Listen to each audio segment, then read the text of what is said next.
사고사 쪽에 무게를 많이 두고 있습니다. 작가님과 함께. 네. 근데 이제 작업을 하는 중이었다라고 한다면 뭐 작업을 요청했거나 이런 정황들을 따져본다면 경찰에서 금방 확인이 됐었을 것이고 그러게. 사실 또 밤에 작업을 한다는 것은 좀 무리이기도 합니다. 그렇다면 어찌됐건 자구적으로 스스로 올라간 건데 지붕 위로 그런 판단을 해서 사고로 사망을 하게 된 배경에는 음주가 개입이 되지 않았겠는가. 밤중에 음주를 하고 나서 줄을.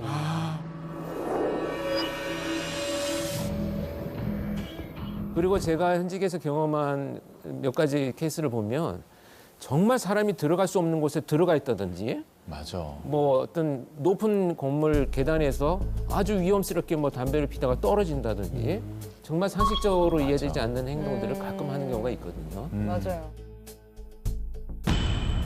특히나 여기 이 매달려서 사망한 사람의 그 여자친구 진술을 들어보면 평소에 고층 건물에 매달려 있는 것을 좋아했다 이런 얘기를 평소에도 좋아해요. 그럼 술 뭐- 취하면 더 하고 싶어질 수도 있겠다. 그런 또 직업 정황들을 본다면 이 사람의 성향이 굉장히 개방적인 성향일 수가 있어요. 활발하고. 우리가 보편적인 어떤 평범한 수준의 상상력들을 다 갖고 있잖아요. 근데 개방성이 높은 사람은 훨씬 더 큰 상상력을 갖고 있습니다. 그래서 직업 선택도 남들이 잘 안 하는 거, 새로운 시도. 근데 이런 개방성의 성향과 음주가 같이 붙어 있으면 또 그 이제 직업상 되게 익숙한 장소예요. 자신이 일하던 장소고 그러다 보니까 그런 상황에서 어떤 그 사고로 인해서 의식을 잃거나 사망을 해서 결과적으로 저런 형태로 발견되지 않았는가 이런 맞아요. 추측을 해봅니다.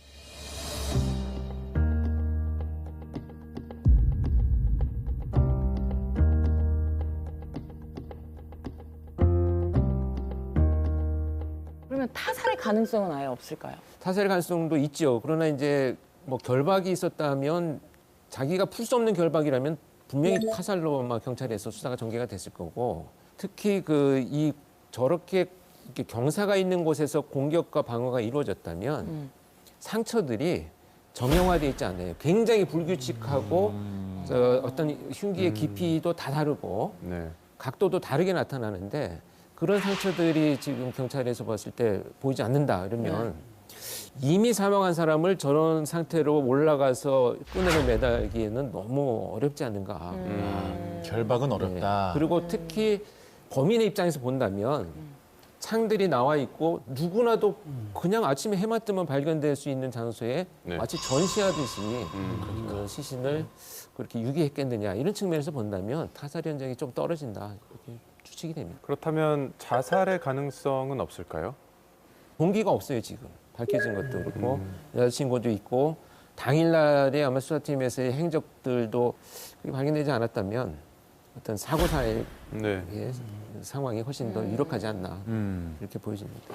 네. 기괴 현상을 많이 보셨다고 하는데 이런 모습까지 본 적이 있다. 좀 여쭤봐도 될까요?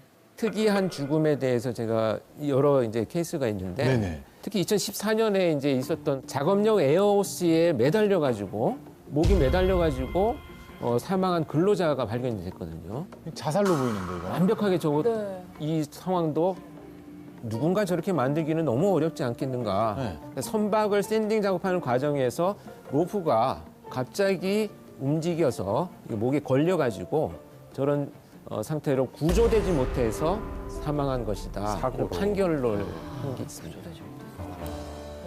야, 이렇게 자살도 사고사로 보일 수가 있고 사고사도 자살로 보이는 경우가 있다. 그렇게요.